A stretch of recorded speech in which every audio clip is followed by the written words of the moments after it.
It's crazy how in the big year of 2026, there's still people asking things like, where do I start Trails or where do I start Fate? And even worse is that I still see people giving out incorrect answers. The correct answer is almost always release order. I don't care if the chronological order is different or makes more sense, I don't care if people say that another game is bad and should be skipped, and I don't even care what the developers say. A creator can't be wrong about their own work. I mean, look at Kingdom Hearts. If you check out the remastered version, they placed 358 over 2 days before Kingdom Hearts 2, when the release order is reversed, and it is the better way to play these games. I personally think release order is correct for all types of media, but especially games. With these long franchises that span multiple decades, even if the story isn't intertwined, playing the games in the order that they came out means you can see how they evolved over time, how their graphics and gameplay improved with each release, and what design choices the developers made when creating the next game after thinking about what made the previous game great and what issues it had.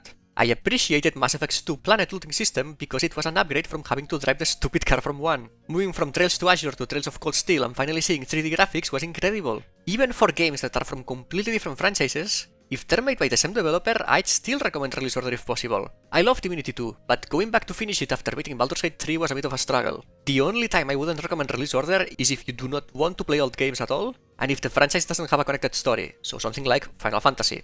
For every other case, ignore what people say on social media and play release order.